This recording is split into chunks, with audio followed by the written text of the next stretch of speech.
am excited. I have kind of a couple of different things to share today. I just like stumble across this stuff and feel like, man, maybe this is something that you guys would love. Are we recording? Yep, got it. Okay, cool.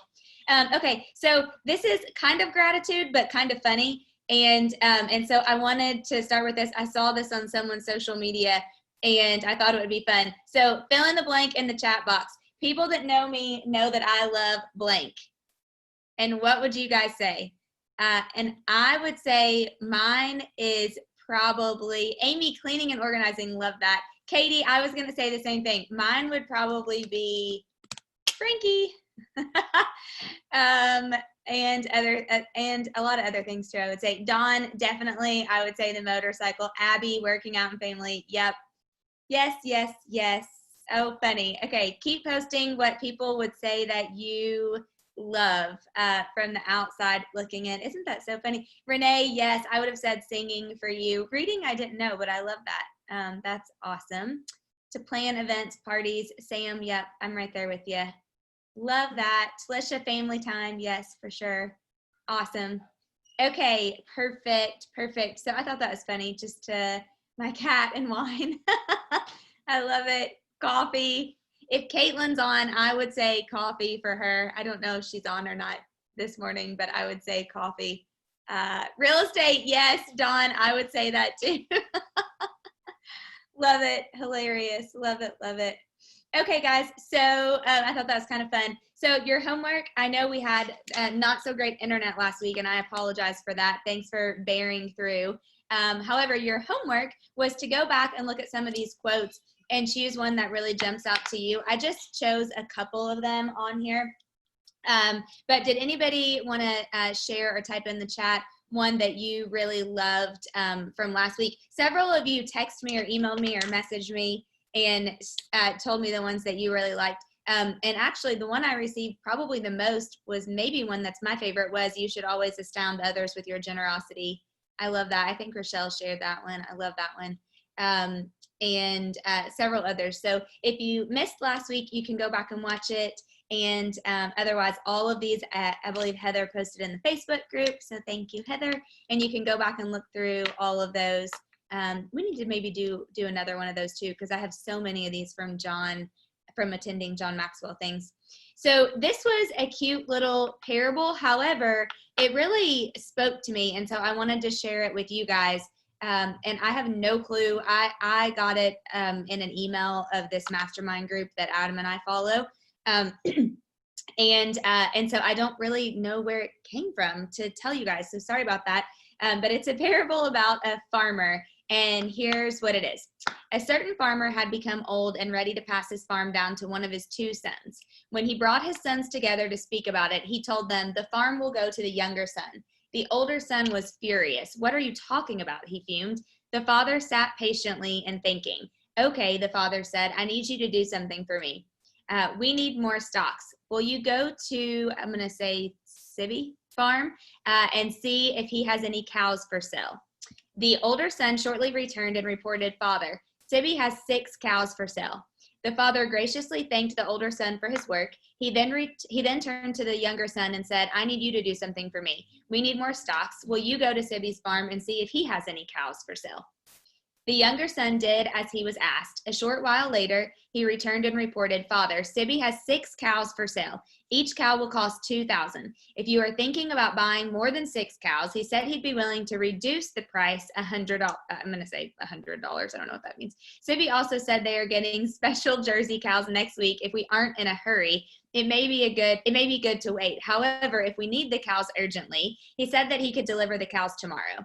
The father graciously thanked the younger son for his work. Then he turned to the older son and said, "That's why your younger brother is getting the farm."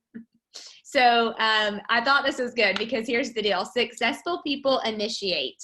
And a lot of times people will ask the question, what do you think differentiates truly successful people? And remember, it's not just money. Like everyone's definition of success is different. But most people only do what they're asked, doing only the minimum requirement. They need specific instructions on most things that they do. However, conversely, those who become successful are anxiously engaged in a good cause. They don't need to be managed in all things. They don't just do the job. They do it right and complete. They also influence the direction for how certain ideas and projects go. Most importantly, those who become successful initiate. They reach out to people, they ask questions, they make recommendations, they offer to help, they pitch their ideas. Being successful requires being proactive and not waiting for life to come to you. It means you're on the offense, not the defense. You're active, not passive. In every organization, there are a select few employees who would be difficult to replace. For the most part, most people are like the older son in the story. That's honestly true, but very unfortunate. Most people could be easily replaced. Most people are passive and reactive. They require specific instructions. They need to be governed and managed in all things. Initiation always involves some degree of risk. You're putting yourself out there, and there is a chance that you could fail. However, doing only what you're told entails no risk and carries no responsibilities. It's playing safe. So this has nothing to do with what we're going to talk about next. However, I really liked this because I want you to think about, are you an initiator? Because you absolutely can be. But if not, one thing is for certain, life isn't going to wait for you. And that is so true. So I would love for you to maybe type one thing in the chat that you took away from, I need to change my name here, that you took away from that little parable, because I'm sure we can all think of people who are like the older son and people who are like the younger son. And especially for those of you who lead teams or organizations, or you have a group that you maybe lead in your job, and you can think of those people. So think about that and think about being an initiator and what that would mean to you no matter what you do. And then any ahas or thoughts you have from that, would love to hear those. Diane, that's funny. Yeah. Wow. You can easily become the younger son if we are currently like the older son. Totally agree, Jessica. Yeah. Awareness and a decision to change can change the trajectory of our life. Yep. Totally, totally true. And maybe you might have somebody that you want to share this with, who could be like the older son, and you may need to share that with them. So I wanted to share that. I thought that was really good. Actually, Adam sent that to me. I somehow missed it in an email, and I just really liked it. So today I definitely want chat participation, because I'm going to talk about 8 lessons people learn too late in life. And some of these really hit home, honestly. Oh yeah, Alex, courage is the key for me. I have to be willing to take the risk. Yeah, and that's hard, by the way. A lot of people are not very, what's the word? I don't want to say good, but being risk takers doesn't come naturally to a lot of people. And it's not even big risks, like jumping out of a plane. Like, I'm not adventurous risky, but I will be risky when it comes to business or to growing or to learning. So I think there's different levels of being risky too. Okay, 8 lessons people learn too late in life. So number 1, important people come and go, and that's okay. Unfortunately, the most important people in your life can become strangers overnight. Fortunately, total strangers can become the most important people in your life overnight. This process hurts, but if accepted, it serves to improve the quality and suitability of the people in your life. Man, I don't know if anybody else feels like that or can resonate with that, but I sure can. So and here's why I want you to type in the chat. It's not because I want everybody else to read it. It's because, remember what John Maxwell says, when you specifically scribe something or just type it out or write it down, there's power in like the releasing of that and or just being aware of it. So who will, hopefully everyone, type the first name only of someone who was important that is now gone from your life, or a stranger that came into your life and is now very important to you. And the first person that came to my mind when I thought about this is one of my best friends, Whitney Winchester. And believe it or not, honestly, she's one of the most important people in my life, and I met her at a listing appointment. She called me from an ad in a magazine to come list their house, probably, oh my gosh, I guess it's been 10, I don't know how long it's been, maybe not quite 10 years, I can't remember how long.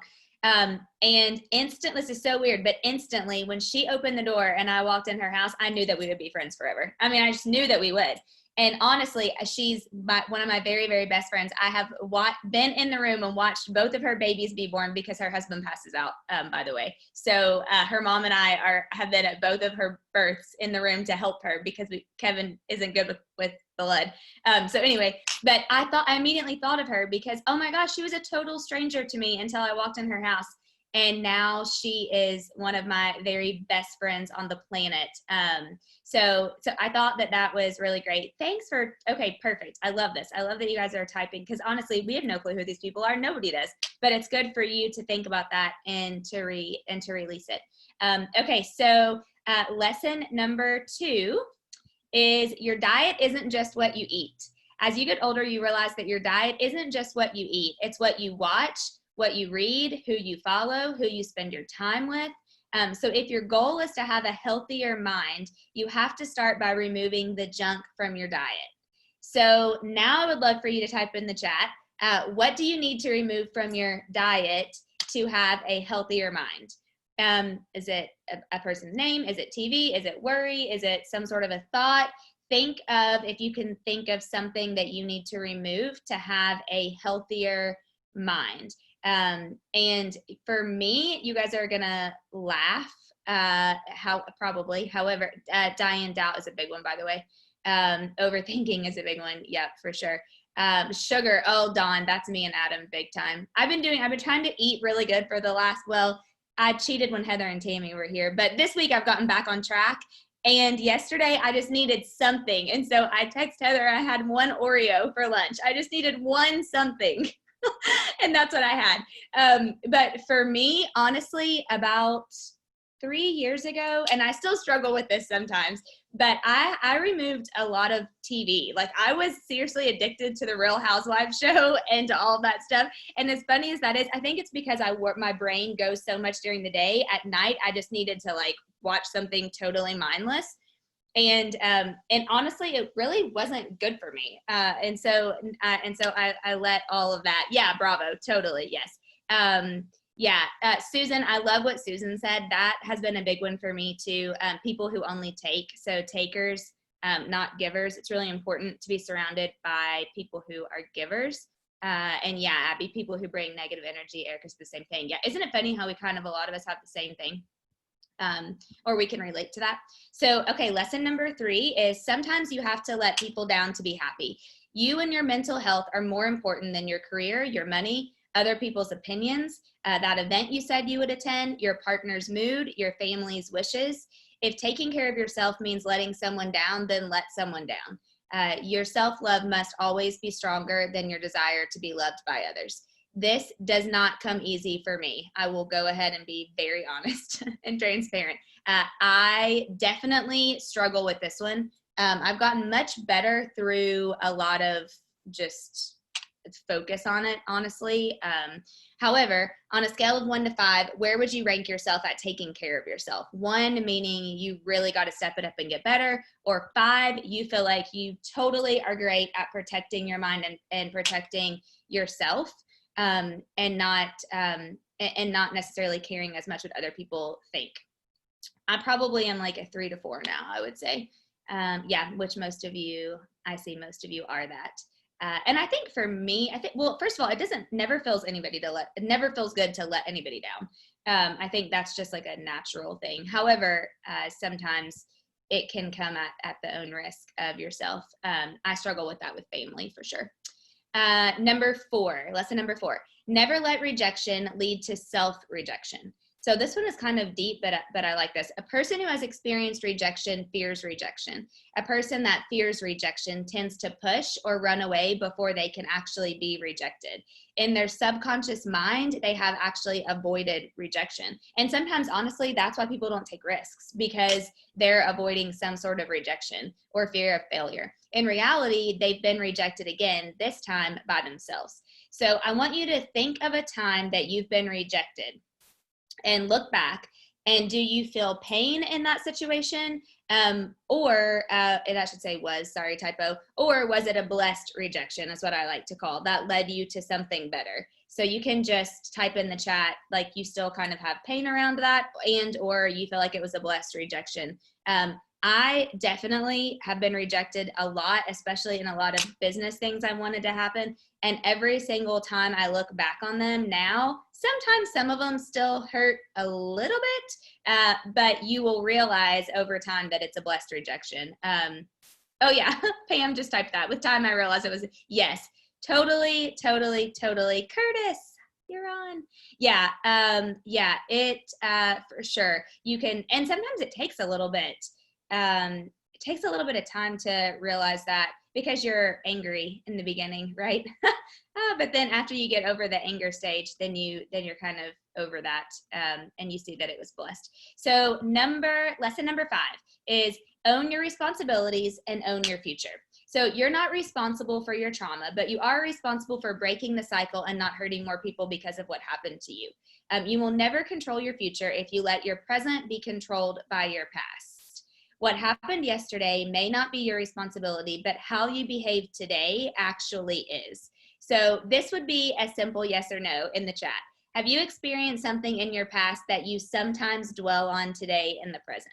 Even though you try not to, maybe it creeps back up. For me, the answer is a yes, 100%.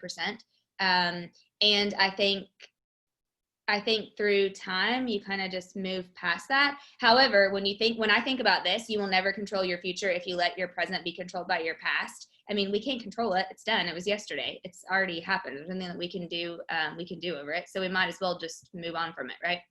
Number 6, lesson 6 is quality over quantity.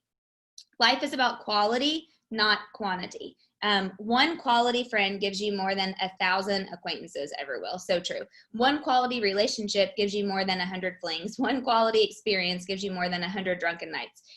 So that one's kind of funny, and I don't really resonate with that one at the end. However, I will say quality over quantity is very, very, very true. So type in the chat what the word quality means to you. I would love to hear. Honestly, I just want to learn. And for me, I feel like quality means just it's real, and it has like substance to it. Oh, fulfilling. I love that, Amy. That's so true. Yep. How I spend my time and who I spend my time with, Dawn. Totally. Loyalty. Yes. Wholeness. That's a great word. I love that word for that. Totally. So quality over quantity in a very big way. Number 7, lesson number 7, fairy tales will make you unhappy.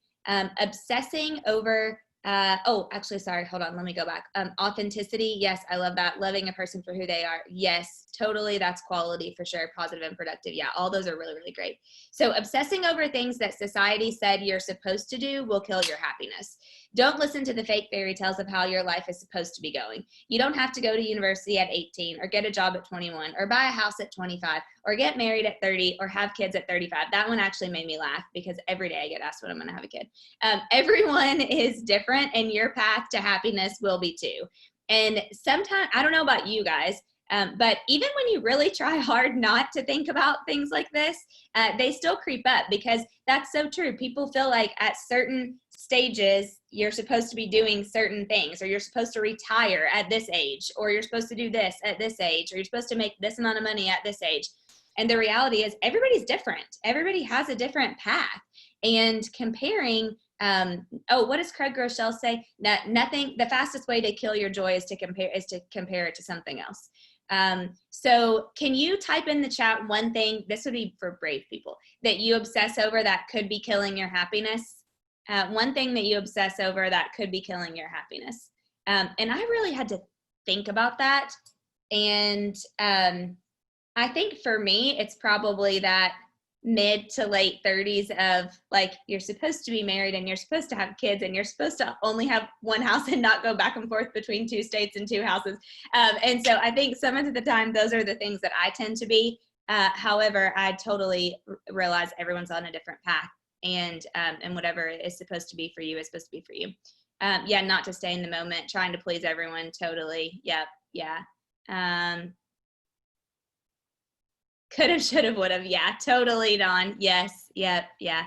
Sarah, not living in the moment, comparing myself. Yeah. See, we all have these. Isn't this so good to just release this and get it out and let it go? Yeah. A lot of comparing to others. So many people.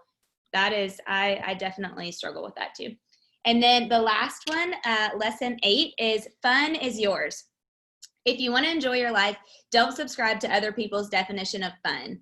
Fun doesn't mean drinking, partying, and socializing. Fun can be a night in alone, getting lost in a book and a deep conversation, going on a walk, creating art, playing music, or doing work that you love. Your fun belongs to you. So make sure that you define what fun is. And for me, I thought, man, this is so good. And so I really want you guys to think about this one for sure. What's your favorite fun thing to do that you need to do more of? What does fun mean to you? Because for everybody, it's totally different. So what is fun? What does fun mean for you? And or what is one your favorite fun thing to do? And for me, I actually really love people. And so I like to hang out with other people. Like that's fun for me. And I like to do stuff. Yeah, Pam, same. Yes, having friends over, missing that. Same. I feel definitely very missing having friends, just doing more friend stuff for sure. And then there's a lot of other little fun things that I feel like I like to do. Honestly, one of my favorite fun things to do is, oh, Frankie's barking. One of my favorite fun things to do is I think UPS is here. One of my favorite fun things to do is when Adam likes to shop, and I'm a shopper too. And I love when the two of us just go somewhere and just drive, like we'll go out to brunch and then we'll go shop and then we'll go mess around and we'll go eat. Like we just mess around. And it's kind of just like, I say mosey. Adam had never heard that word before he met me. I don't know if you guys have or not. But those of you who are from the country will have heard the word mosey. But I always tell him, let's just go mosey around today. Like that's just something that's fun to me. Oh, cooking for other people. Yes, I love that. Abby, tennis with Jeff. You should play tennis with Adam. There's not a lot of laughter. I don't even do it anymore. It's like not even fun for me. He's crazy good at tennis. But I love watching you guys play. So, okay, here's your homework for this week. Go back and look at these 8 lessons. Choose the one that resonated with you the most, and then kind of just meditate on that and think about what that one means to you and how you can change and do something about it, or maybe just change your mindset around it. I think changing our mindset is so good for us and what we need to do right now. And then I'm going to challenge you guys I've gotten off track. So I'm in full transparency. I'm getting back on track. But keep writing your handwritten notes because it makes such a difference. And I love getting them. And I know you guys love getting them too. So think about this week, make a commitment this week to think of 5 people you can send handwritten notes to. And I'm going to do the same because I was making this whole list in my book of I don't know if you can see that, but all these names of people that I've been sending handwritten note cards to. And over the last probably week to 2 weeks, I've gotten off track. So let's get back on track with writing our handwritten notes if you're off track. And then several of you have asked if you missed an episode. They are all on YouTube. That was like the easiest way for us to do it.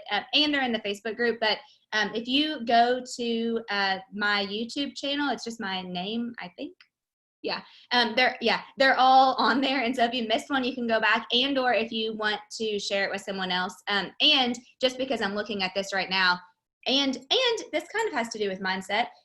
If any of you are into wealth building or you would like to figure out ways you can build more wealth, you can go and watch. I just did an interview with Linda and Jim McKissick, and some of you were on there. But I would highly encourage you to watch that, especially with your spouse or your partner or your significant other, because they have a great story. They went from $600,000 in debt to multimillionaires, and they are the most down-to-earth, humble people. So it's really, honestly, it's a great one to watch too. So just check that out if you're on there and you want to learn more about wealth. I've been talking lately, Linda and McKissick and I have been talking about, and I've been talking about this a little bit too with my coach, but the 2 things that I feel like are the 2 biggest lessons to come out of COVID are your health and your wealth. And so we've been masterminding around maybe doing some sort of podcast or mastermind group around coming out of this whole COVID new normal, focusing really on your health and your wealth. So, okay. Thanks, guys. Hope you have a great rest of your week. Thanks for being on. Hope you liked those lessons. Oh, Abby, you're going back to the classroom. Well, that's good, though. Some people aren't. Thank you for being on. Thank you. Good luck in school. Thanks. You're welcome. Okay, guys, have a great rest of your week, and I will see you next Wednesday.